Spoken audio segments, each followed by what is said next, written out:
Welcome to my YouTube channel. आज हम बात करने वाले हैं कि एएचयू और एफएचयू में बेसिकली क्या डिफरेंस होता है। तो यहाँ आप देख सकते हैं हमारे पास एक एएचयू है और एएचयू का कंट्रोल पैनल प्लस एएचयू का जो फैन सेक्शन, कॉइल सेक्शन, हर एरिया इसमें मौजूद है। एएचयू है ये देखिए। इसमें सबसे पहले डक्ट के बारे में बात करेंगे। ये जो डक्ट आप यहाँ देख सकते हैं, दो डक्ट दिख रहा है, इसको बोलते हैं हम रिटर्न एयर डक्ट, और ये हमारे पास सप्लाई एयर डक्ट है। रिटर्न एयर डक्ट के थ्रू जो एएचयू होता है हवा को खींचता है, उसको फ़िल्टर करता है, फ़िल्टर करके ठंडा करता है और इस ब्लोअर फैन के थ्रू इस हवा को अगेन रूम में सप्लाई कर देता है। तो एएचयू का बेसिकली काम होता है कि रूम के हवा को खींचना और उसे फ़िल्टर करना, ठंडा करना और उसके बाद अगेन रूम में सप्लाई कर देना। तो एएचयू में बेसिकली यही काम होता है। इसके लिए फ़िल्टर लगाया जाता है एयर को फ़िल्टर करने के लिए, प्लस कूलिंग कॉइल यहाँ पे होता है जिससे हवा जो होता है ठंडा होता है। और यहाँ पे मोटर दिया हुआ है जो ब्लोअर को घुमाता है। यहाँ पे ये जो मोटर है ये ब्लोअर को घुमाता है। जब ब्लोअर ये घूमता है इस बेल्ट के थ्रू तो ये हवा को क्या करता है, कूलिंग कॉइल के थ्रू ऐसे खींचता है रिटर्न डक्ट के थ्रू, और यहाँ से घुमा के और फिर सप्लाई एयर डक्ट में ऐसे भेजता है और जिससे रूम में हवा जाता है ठंडा होकर। ओके, इस मोटर को कंट्रोल करने के लिए ये हमारे पास कंट्रोल पैनल है। इसके थ्रू इस मोटर को कंट्रोल किया जाता है। जैसे आप देख सकते हैं मेन पावर सप्लाई यहाँ पे दिया हुआ है, मेन इनकमर है ये। और उसके बाद जो मोटर के लिए पावर सप्लाई जा रहा है वो ये है, 6 वायर आपको दिख रहा होगा, U1, V1, W1, U2, V2 और W2। ओके, और इसको स्टार्ट स्टॉप करने के लिए यहाँ पे सारा कमांड दिया हुआ है, हैंड, ऑटो, मैनुअल। इससे आप इसको ऑन ऑफ कर सकते हैं इसको। ओके,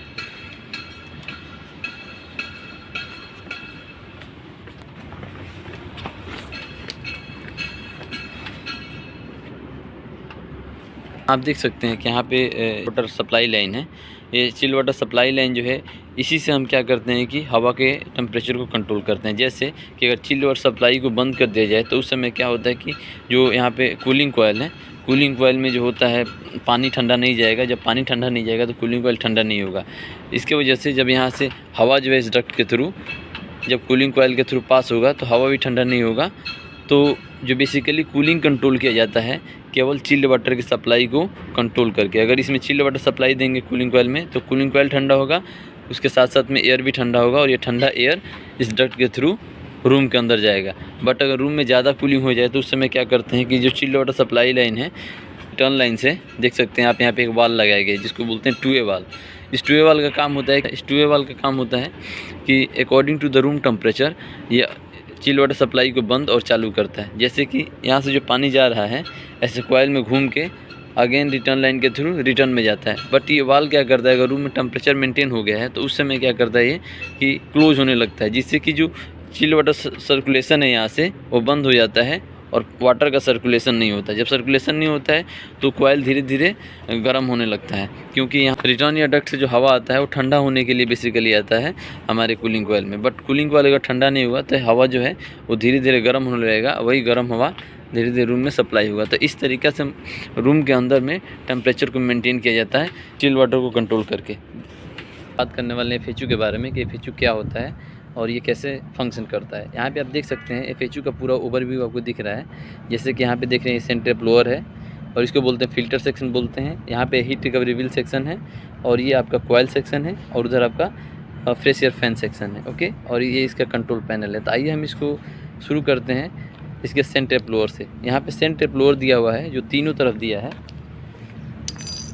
और इसके बैक साइड में प्लेनियम बॉक्स लगा है। तो सेंटर ब्लोअर का काम होता है जो हवा जाता है उसमें सेंड होता है, उस सेंड को छानना और नीचे की तरफ में उसको थ्रो करना। और उसके बाद जो एयर होता है वो सेंड फ्री प्लेनियम बॉक्स में जाता है। प्लेनियम बॉक्स आप देख सकते हैं बहुत बड़ा है, क्योंकि एफएचयू भी बहुत बड़ा है इसकी वजह से।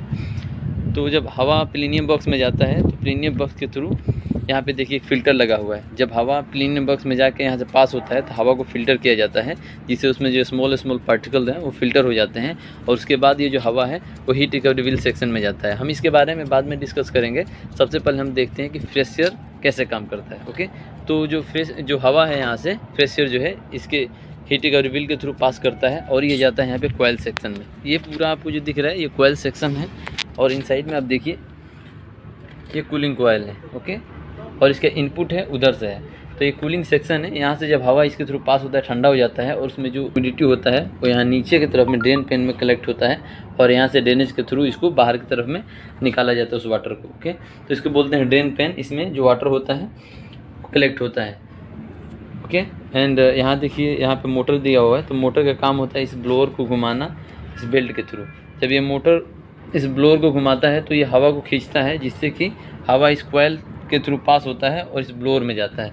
जब ये हवा ब्लोअर में जाता है तो उस समय क्या होता है, ये ब्लोअर हवा को खींच के इस सप्लाई डक्ट में इस हवा को थ्रो करता है, फेंकता है, और ये सप्लाई डक्ट रूम के अंदर गया हुआ है, जिससे ये फ्रेश एयर इस डक्ट के थ्रू रूम में जाता है। तो फ्रेश एयर कैसे आता है, सबसे पहले जाता है सेंटर फ्लोर में, फिर फिल्टर में फिल्टर होता है, फिर हीट रिकवरी व्हील में जाता है, उसके बाद कॉइल सेक्शन में आता है, फिर उसके बाद से ये ब्लोअर सेक्शन में आता है, फिर ब्लोअर सेक्शन से होते हुए इस डक्ट के थ्रू इस रूम में जाता है, जिससे हमें फ्रेश एयर मिलता है। फ्रेश एयर का मेन काम ये होता है कि रूम में ऑक्सीजन लेवल को मेंटेन करना।